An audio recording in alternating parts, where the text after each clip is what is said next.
ஒரு நிமிஷம் என்ன மன்னிச்சிடுங்க. நான் உண்மை எல்லாத்தையும் சொல்லி போடுறேங்க. என் வக்கீல் சொன்னது அத்தனையும் பொய்யுங்க. பேசன் பிரிச்சுக்க பக்கத்தில் இருக்கிற எல்லா பிரச்சனைக்கும் நான் தாங்க நெருப்பு வச்சேன். எலெக்ஷன் நேரத்தில் அந்த பயலோ என் கட்சிக்கு ரொம்ப குறைச்சல் கொடுத்தானுவேன். அந்த கோபத்தில் பண்ணிவிட்டேன். ஐயா அதுக்கு என்ன தண்டனையோ அதை எனக்கு கொடுங்க.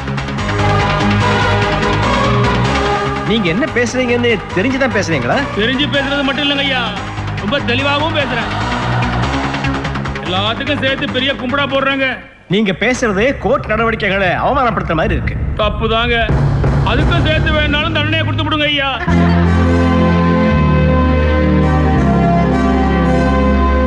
குடிசைகளுக்கு தீ வைத்ததாக தொடரப்பட்ட வழக்கில் குற்றம் சாட்டப்பட்ட பிரதிவாதி அருணாச்சலம் தனது குற்றத்தை ஒப்புக்கொண்டபடியால் இந்த வழக்கில் மேல் விசாரணை அவசியமற்றதாகிறது. எனவே குற்றவாளிக்கு 6 மாத சிறை தண்டனை விதித்து தீர்ப்பளிக்கிறேன். ஐயா நீங்க நல்லா இருக்கணும். நீதியை மட்டுமா காப்பாத்துனீங்க, என்னையும் சேர்த்துல காப்பாத்துனீங்க. சாமி நீங்க நல்லா இருக்கணும். என்ன சார் இப்படி பண்ணிட்டீங்க? அட சும்மா இருளாயிரு. இன்னைக்கு இந்த கேஸ்ல இருந்து நான் தப்பிச்சிடலாம். நாளைக்கு அவன் வந்து போட்டு தள்ளிட்டான்னா அவனா? ஏயா நேற்று நைட்டு நீ டிவி பார்க்கலையா? அதாயா மனசாட்சி. 10 குடிசையை எரிச்சதுக்கு 6 மாசம் தான் தண்டனை கொடுத்துருக்கான் அந்த மவராசன். இன்னைக்கு தப்பிச்சிட்டேன்னா நாளைக்கு வந்து ஊதிடுவான்ல சங்கு. வேணாண்டா சாமி, குத்தத்தை ஒத்துக்கிட்டதுனால மனசு எவ்வளவு லேசா இருக்கு தெரியுமா? உசுறு முக்கியலாயிரு. நீ ஒன்னும் கவலைப்படாத, உன் பீஸ் கரெக்டா வந்துடும். ஆனா ஒண்ணு, எனக்கு பண்ணது மாதிரி வேற யாருக்கும் கேஸ ஜோடிச்சிடாத. ஏன்னா தப்பிச்சு போறவனுக்கு தண்டனை கொடுக்கறவன் நாளைக்கு கோர்ட்ல போய் சொல்ற வக்கீலுக்கு ஆப்புண்டான வை. மொத ஆப்பு உனக்கு தாண்டியா.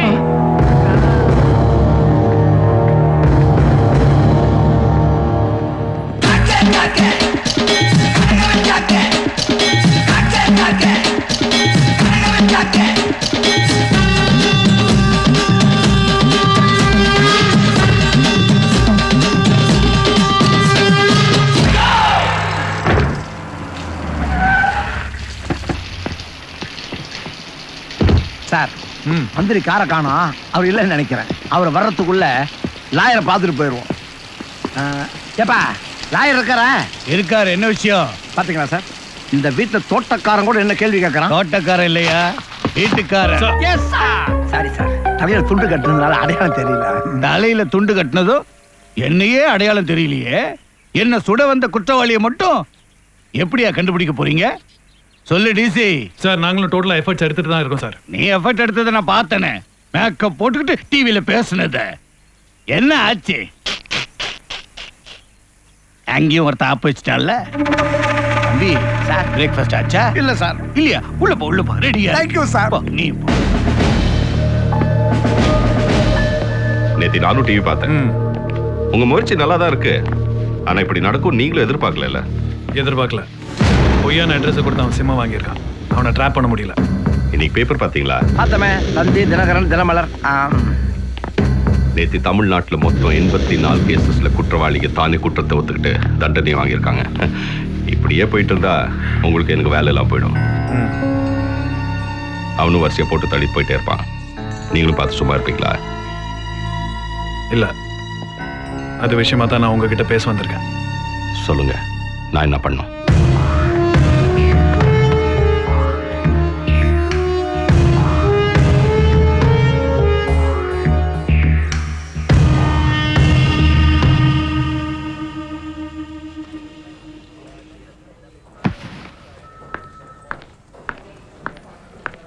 Excuse me sir. எத்தனை வாட்டி வந்து கேட்டுட்டு இருப்பா? டிசி வந்தா நானே கூப்பிடுறேன், போய் உட்காருமா. போமா. ஏப்பா சத்யராஜ சார், டிசி கேட்ட ஃபைல் ரெடி ஆச்சா? எல்லாம் ரெடி பண்ணிட்டு இருக்கேன் சார். சீக்கிரம். ஆமா, யார் இந்த பொண்ணு? டிசியை பார்க்க வந்திருக்கு சார். என்ன விஷயம்னு கேட்டா அவர்கிட்ட தான் சொல்லுவேன்னு சொல்லுது. யோ, ஏற்கனவே டிசி பயங்கர டென்ஷன்ல இருக்காரியா? இந்த பொண்ணை பார்த்தா ரிப்போர்ட்டர் மாதிரி தெரியுது. இது ஏதாவது கேள்வி கேட்டு இன்னும் பயங்கர டென்ஷன் ஆயிடுவார்.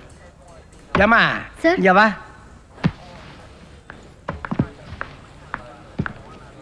என்னம்மா விஷயம்? ஒரு முக்கியமான விஷயம் sir.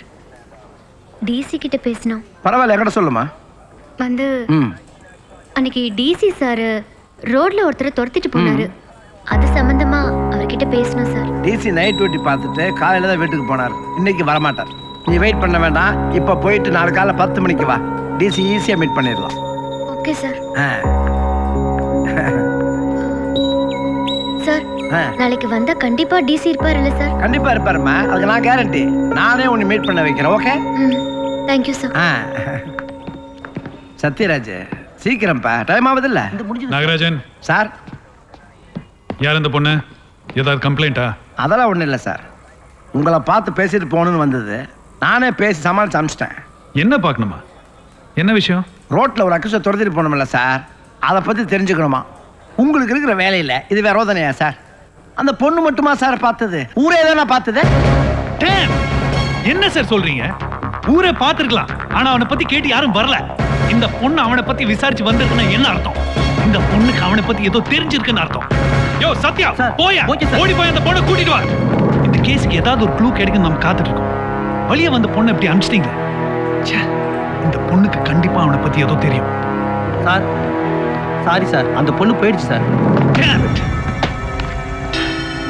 At least telephone number, address, பேராவது கேட்டீங்களா? இல்லை சார். சார் நாளைக்கு காலைல 10 மணிக்கு அந்த பொண்ணு வரும் சார். வருவாளா? வருவா சார், கண்டிப்பா வருவாளா? கண்டிப்பாக வருவா சார். சூடா காப்பி வேண்ட சொல்றது, அதையும் ஆத்த சொல்றது. தாண்டி நிற்பேன். கழுப்பு ஐயா, ரொம்ப நாளா ஒன்று கேட்கணும்னு இருந்தேன். தாராளமா கேளுங்க ஐயா. இல்லடா, இத்தனை வருஷமா உன்னை எதிரில் நிக்க வச்சுக்கிட்டு நான் பாட்டுக்கு தின்னுக்கிட்டே இருக்கேன்னு தின்னி மாதிரி நம்மள ஒரு வார்த்தை கேட்கறானான்னு உனக்கு தோணல? மனசுல உள்ளதை எப்படி வெளியே சொல்ல முடியும்? கரெக்ட். நான் அப்படி நினைக்கவே மாட்டேன். கருப்பு, ஐயோ தின்னு தொலையா. அது என்னமோ தெரியலடா, அப்புறம் எதுக்கு திங்கிற? கார சாரமா சூடா ஏதாவது தின்னாதான் மேடையிலையும் சட்டசபையிலையும் கார சாரமா பேச முடியுது. அதான் இப்படி தின்னா பேச முடியாது, கழியத்தான் முடியும். அப்பா, டைம் பாஸ் ஆக மாட்டேங்குதுடா. என்ன பண்ணலாம்? ஐயா ஒண்ணு பண்ணுங்க, டிசிக்கு ஒரு போனை போடுங்க. இன்னைக்கு எங்க டிராமா போடுறாங்கன்னு கேளுங்க, நமக்கு சூப்பரா டைம் பாஸ் ஆகும். வாங்க போயிட்டு வந்துடலாம். கருப்பு, நீ தேவைடா. அந்த ஆளுகிட்ட பேசி 2 நாள் ஆகுது. இல்லைன்னா நம்மளே மறந்துடுவானுங்க. இந்தா போன போடு. பா ஷோ.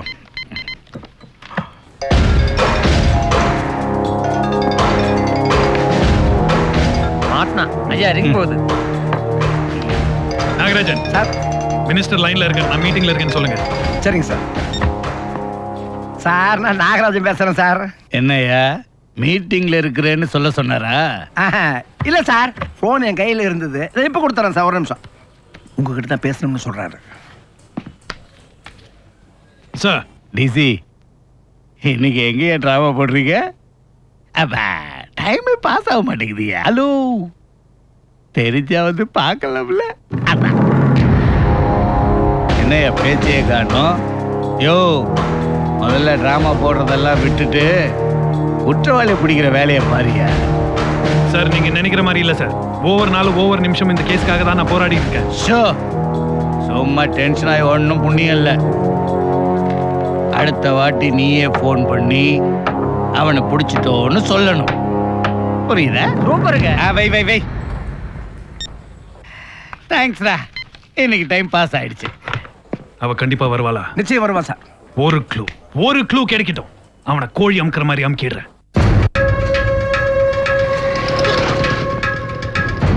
எங்க போற? கேக்குறேன்ல. நான் எங்க போனா உங்களுக்கு என்ன? நான் டிசி பார்க்க போறேன். எதுக்கு? எனக்கு என்ன தெரியணுமோ அதை நானே டிசி கிட்ட கேட்டு தெரிஞ்சுக்கிறேன். வழி விடுங்க. வண்டியில ஏறு. முடியாது. நீ என்ன தெரிஞ்சுக்கணும்னு நினைக்கிறியோ அதை நானே சொல்றேன். ஏறு. சொல்றேன்ல.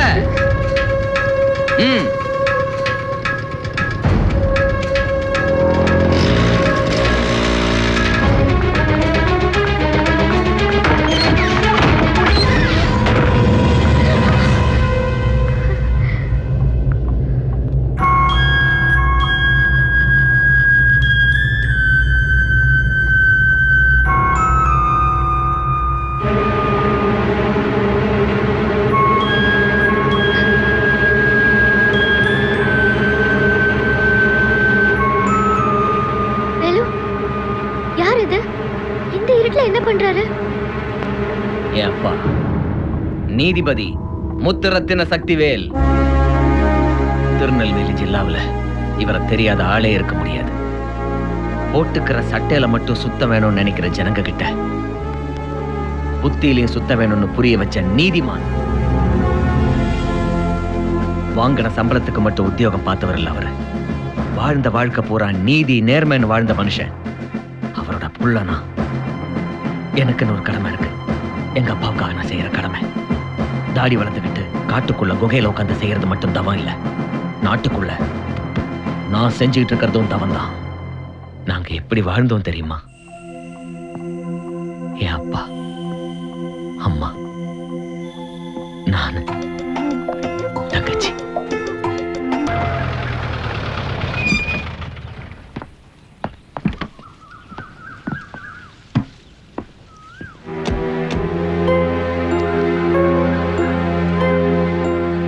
ஐயா, இவங்க தான் அந்த தாசில்தாரோட மனைவி, வழக்கு போட்டிருக்கவங்க. பொதுவா யாரும் வீட்டுக்கு வந்து பார்க்க கூடாதுமா. சரி, இன்னைக்கு உங்க வழக்கு விசாரணைக்கு வந்துச்சு. உங்க லாயர் ஏன் ஆஜராகல? எம்எல்ஏவை எதிர்த்து எந்த வக்கீலும் வர மாட்டேங்கிறாங்க ஐயா. ஐயா, என் புருஷனை அநியாயமா கொலை பண்ணிட்டு அந்த ஆக்சிடென்ட் கேஸ மாத்திட்டாங்க ஐயா. நான் சத்தியமா சொல்றேன், அந்த எம்எல்ஏ தான் கொண்டாருங்க ஐயா. லாயர் இல்லாம எப்படிமா கேஸ் நடத்துவீங்க? கோர்ட்டே உங்களுக்கு ஒரு லாயர் ஏற்பாடு பண்ணி கொடுக்கும். சரியா? ஐயா வேண்டாம் ஐயா, அந்த வக்கீலையும் அந்த எம்எல்ஏ விலைக்கு வாங்கிடுவா ஐயா. இதை பாருங்கம்மா, இங்க எல்லாருமே நீதிக்காகவும் நியாயத்துக்காகவும் தான் பேசிட்டு இருக்கோம். உணர்ச்சி வசப்பட்டு அலறதை விட உங்க தரப்பு நியாயத்தை எடுத்து சொல்லி கேட்கறது தான் உபயோகமா இருக்கும். கோர்ட்டுக்குன்னு சில ரூல்ஸ் இருக்கு. ஐயா, அப்பாவை பறி கொடுத்து தவிக்கிற இந்த பிள்ளைங்களை நான் எப்படியா கரை சேர்க்க போறேன்? சாவறது தவிர எங்களுக்கு வேற வழியா இல்லையா? தர்மம் செத்து போச்சியா. என் புருஷன் அநியாயமா கொலை பண்ணிட்டானுங்க. சரிம்மா, இது ஆக்சிடென்ட் இல்ல கொலைதாங்கிறதுக்கு என்ன ஆதாரம் வச்சிருக்கீங்க? கடவுளுக்கு தெரியுங்கயா, என் பிள்ளைங்க மேல சத்தியமா சொல்றேன், நான் போய் சொல்லலையா. கோர்ட்டுக்கு போற நியாயம் கிடைக்கும்னு எல்லாரும் சொன்னாங்க. ஆனா எங்களை மாதிரி ஏழைங்களுக்கு நியாயம் கிடைக்காதியா. பணக்காரங்களுக்கும் பதவியில இருக்கவங்களுக்கு தாயா கோர்ட்டு. எனக்கு நீதி கிடைக்கணும், நியாயம் கிடைக்கணும். நான் உங்களை மேல போல நம்பி வந்திருக்கேன். எனக்கு நியாயம் கிடைக்கிற மாதிரி நீங்க தான் செய்யணும். எங்களை கைவிட்டாதீங்கயா.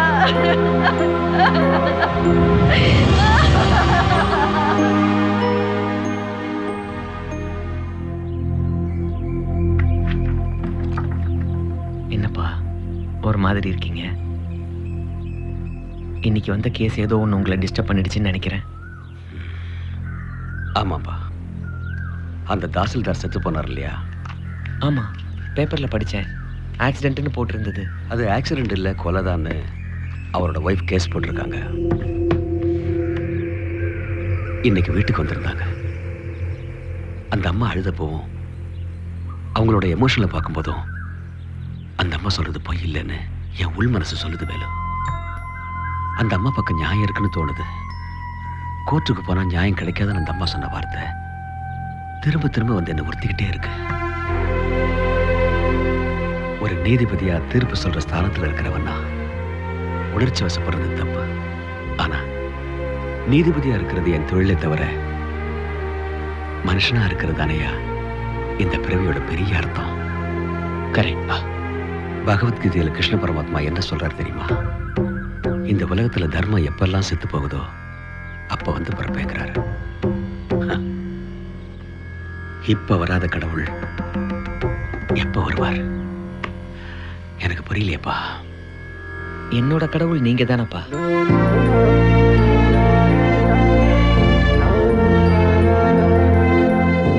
கோர்ட்டு மேல மக்களுக்கு நம்பிக்கை குறையக்கூடாதுப்பா. கோர்ட்டுக்கு போனா நியாயம் கிடைக்கணும், ஜனங்க நம்பணும், நம்ப வைக்கணும். நான் ஒரு முடிவெடுத்துட்டேன்.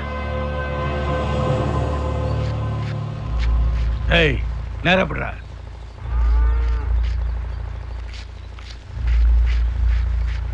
என்னையா மாடசாமி யோசிக்கிற? இப்படி வாடா. என்னடா கூலிக்கு ஆளையும் வச்சுக்கிட்டு இவனே சேவ் பண்றானேன்னு பாக்குறியா? டேய் மாடசாமி, நான் எப்பவும் அடுத்தவனை நம்புறதில்ல. மசுரை எடுக்கிறதா இருந்தாலும் உசுரை எடுக்கிறதா இருந்தாலும் நானே தான் பண்ணுவேன். ஏய், நீ ஐயாவா? உட்காரு, உட்காரு. ஐயா ஐயா என்னடா இங்க பாருங்க, இந்த நியூஸை பாருங்க. தாசில்தார் கொலை வழக்கில் திடீர் திருப்பம். எம்எல்ஏ ஐயனாரப்பனுக்கு எதிராக பிரபல நீதிபதி முத்துரத்ன சக்திவேல் வக்கீலாக ஆஜராகிறார். வண்டியை ரெடி பண்றா. சரிங்க. ஏய், 10 மணிக்கு ரெஜிஸ்டர் ஆபீஸ்க்கு வந்துரு. என்ன காக்க வச்சிடாத.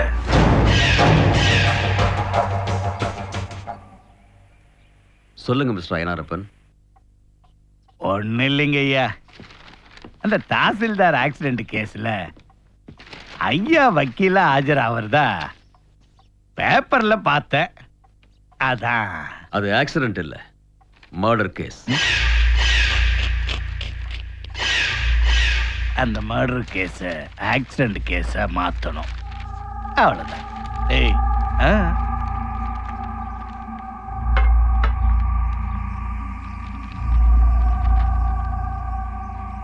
என்ன இது? பெரியவங்களை பார்க்க போகும்போது வெத்தலை பாக்கு பழம்லாம் வாங்கிட்டு போறது நம்ம கலாச்சாரம் ஆச்சுங்களே. அதான் general fruits, reserve bank of India original notes. நல்ல விஷயம். இந்த பணத்தை வச்சு நல்ல வக்கீலை பார்த்து வாதாடி ஜெயிக்க ட்ரை பண்ணும். ஐயா, திருநெல்வேலி ஜில்லாவிலேயே நல்ல சட்டம் தெரிஞ்சவங்க யாரு? 1 to 100 நீங்க தான். எதுக்கு இந்த பேச்செல்லாம்? விஷயத்துக்கு வாங்க. நீங்க இந்த கேஸ்ல ஆஜராகாம இருந்தாலே போதும், மத்ததெல்லாம் நான் பாத்துக்கிறேன். இது பாருங்க ஐயனாரப்பன், சொல்லுங்க. நீங்க எம்எல்ஏ வந்திருப்பீங்கன்னு நினைச்சேன். ஆனா அக்யூஸ்டா பேசிட்டு இருக்கீங்க. எனக்கு நிறைய வேலை இருக்கு. எதுவா இருந்தாலும் கோர்ட்ல பாத்துக்கலாம். கிளம்புங்க. ஐயா, 25 வருஷ அரசியல் வாழ்க்கையில ரொம்ப கஷ்டப்பட்டு மேலேறி வந்திருக்கேன். ஐயா ஐயா ஐயா, என்ன கீழிழுத்து விட்டுறாதீங்க. உங்களை கெஞ்சி கேட்டுக்கிறேன். அடுத்த வருஷம் எலெக்ஷன் வருது, நான் ஜெயிச்சிருவேன், மந்திரி ஆயிடுவேன் கண்டிப்பா. நீங்க தான் கொஞ்சம் பெரிய மனசு ஒரு பண்ணணும். கொலையை பண்ணிட்டு எப்படி உங்களால இப்படி எல்லாம் பேச முடியுது? ப்ளீஸ் கிளம்புங்க. நல்லா யோசிச்சு சொல்லுங்க ஜட்ஜி சார். நல்லா யோசிச்சிட்டேன். இனிமே எதுவா இருந்தாலும் கோர்ட்ல தான் பேசணும்னு. என்னங்க? ம்.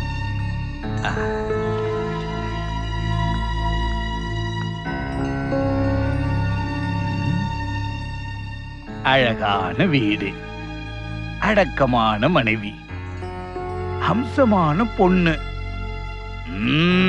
சிங்கம் மாதிரி பையன், கௌரவம், பதவி, அந்தஸ்துன்னு ரொம்ப சந்தோஷமா இருக்கீங்கன்னு நினைக்கிறேன்.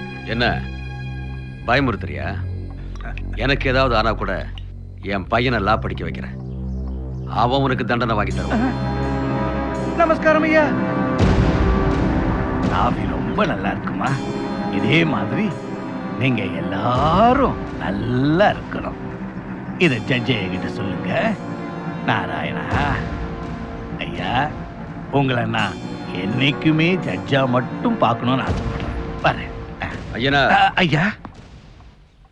ம்